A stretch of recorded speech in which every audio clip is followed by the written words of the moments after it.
Hello there, and welcome to the Archive in Between, where I read stories collected from across the dimensions. Take a subscription so you can find me again if you wander off. Today's story is called Deep Forest Bloom by Eat My Username on Reddit. Part 1. I was reckless in those early days. Headstrong, stupid, ignorant. Still, looking back at it now, and knowing what I know, I wouldn't trade that expedition for anything. The Deep Forest, as it was named, was a stretch of wilderness that spanned tens of thousands of square miles. To my uncertain knowledge, it was a place little explored and seldom studied. I had only learned of the place in certain old books, which referenced the location as an old and dangerous woodland realm. Those texts described it, at best, as a place best avoided, and at worst as a place where the hopeless could meet their certain deaths. Naturally, I had to check it out. I was no novice, even though I was still young back then. I had walked the mountain woods of my home for the better part of 2 decades, and they held no fear for me. Not beast, not terrain, not disaster. I had even parleyed with the Fae and the other supernatural forces that lurk in all the furthest reaches of nature. I thought myself inured against myth, legend, and nature. Or so I thought. I took the overland track in, a trip of hundreds of kilometers through mountainside and valley alike. According to my research, it was the only navigable path one could take to enter the deep forest. On the 12th day of my journey, I passed between 2 large mountains and down a sharp ravine. The light filtered down into the ravine through the canopy of leafy trees above, and I passed boulders and cliff sides as it tracked forward. At the end of the ravine, a cave loomed, its mouth wide and tall enough to admit the passage of a passenger jet. A faint dripping sound came forth from the entrance, and, oddly, a breeze from within brought up a sweet floral scent. I placed down my pack and took out my notes and compass. Flipping through the pages, I found the sketch and compared it to the sight before me. In the drawing, the cave was rendered in exquisite detail. I noted in the drawing several places where runes had been marked, and looking up, found where they should be. Moss had covered them, and then the trailing vines had covered the moss. The cave looked resplendent and regal in the drawings, but in reality it was overgrown and seemed somehow abandoned. There was only one way to tell for sure if it was the cave I was looking for. I flipped open my compass and removed my pendant from around my neck. The compass was silver and brass, and the pendant stone was jet. Both were artifacts older than I cared to think about. The needle of the compass rotated, back and forth as I watched it, spinning and twirling haphazardly. Carefully, I focused my will into the pendant stone, and held it over the compass. Immediately, the needle flashed forward, pointing its way toward the cave. It twitched energetically, pointing steadfastly forward.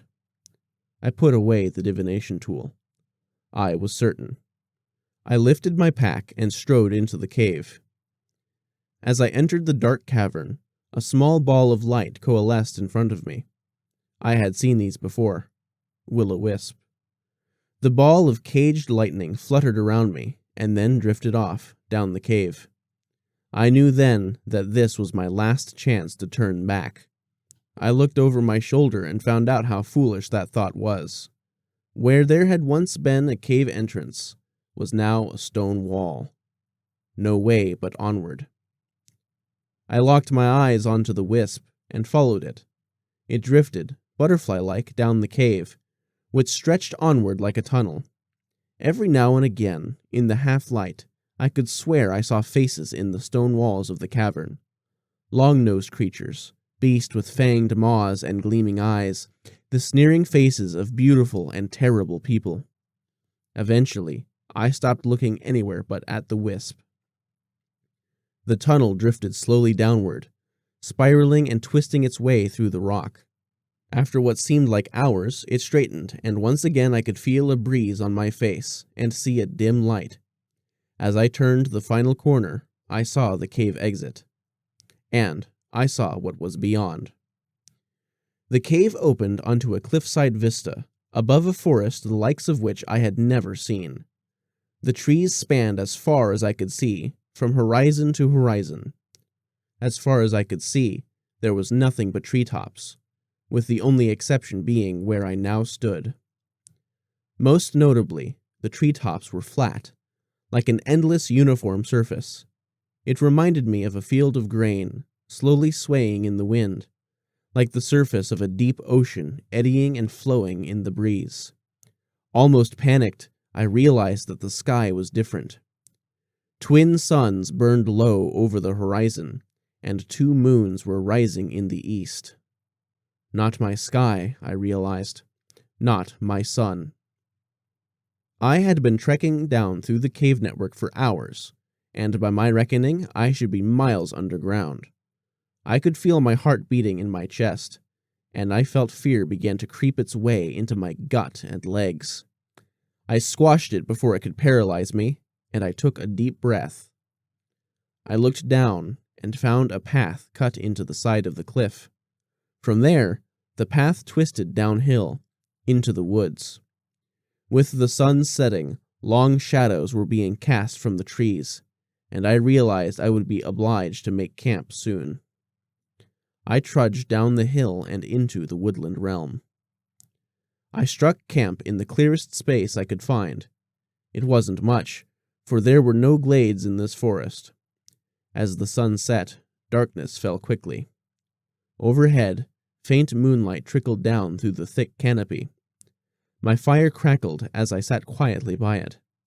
The forest was deathly silent, far quieter than any wilderness I had ever seen before. The faint wind and the crackling fire were my only companions, and I felt unease rise in me at this perversion of the natural world I knew. I stared outward into the dark undergrowth of the forest for a long time. I was too tense to sleep, too anxious to eat, too afraid to read. I scanned my surroundings, my back leaned against an enormous tree trunk, my feet by the fire. Hours passed, or maybe it was days. I was sure I did not know. I began to feel myself nodding, slowly, drifting to sleep despite myself. I rallied and tried to refocus, but sleep crept back, time and time again. Eventually, at some point, I must have fallen asleep, for I awoke with a jolt, in a blind panic. I frantically scanned around me. Nothing. I sighed, and my heart slowly resumed its normal rhythm. I closed my eyes, took a deep breath, and leaned my head back against the trunk in relief. When I opened my eyes again, I saw them. 6 eyes stared at me from the branches above. Each pair was attached to a fox, elegant and composed. I saw the whites of their eyes, and the red of their fur reflected in the moonlight. The closest fox cocked his head quizzically. I frantically scrambled to my feet, backing away from the animals, stumbling in my haste through the embers of my fire, before tripping and falling into the dirt. The foxes chattered, their beastly laughter loud in the silence of the night. The lead fox made eye contact with me again. It held it for a long while, and then something unexpected happened. "It's been a long time since we've had visitors," the fox chuckled. "Perhaps an introduction is in order. What should we call you?" I tried to speak, but all that came out was a choked splutter. The foxes laughed maniacally again, and the lead fox smiled a fang-filled smile at me. "How about I go first? My name is Michiho, and I'll be guiding you from here on. That is, unless you'd rather go on alone." I tried to talk, and found myself still involuntarily mute. I just shook my head and passed out. Part 2. When I awoke in the morning, the other foxes were gone. Briefly, I hoped to myself that it had all been a nightmare, or a delusion of a sleep-deprived mind. Alas, I was quickly disabused of that notion. Michiho sat, grooming himself by the embers of the fire. Hearing me wake, he paused and looked up at me. "No talking foxes where you're from?" The panic came roaring back, and I felt my vision swim as my body threatened to pass out again.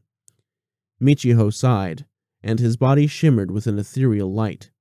It was blindingly bright, and I was forced out of my stupor simply to cover my eyes and avoid being blinded.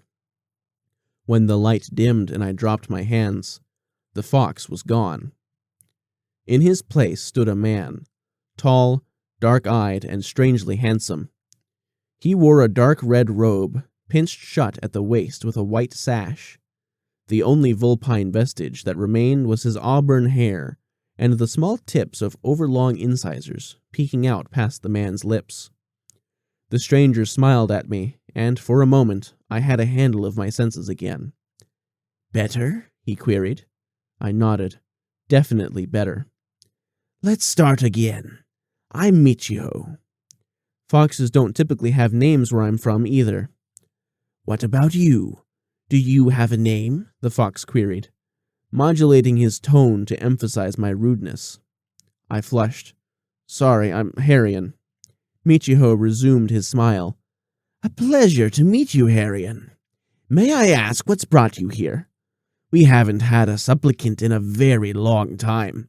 We assumed all you humans died out, or thought better of the practice." I paused, choosing my next words carefully. The panic and fog of sleep were draining away now, and I realized I would have to tread with extreme care. I didn't know what this being was, and if he was anything like the Fae, words like supplicant were things to be very wary of. "I'm not sure what you mean by supplicant," I replied. "I'm just a wanderer searching for places I haven't been."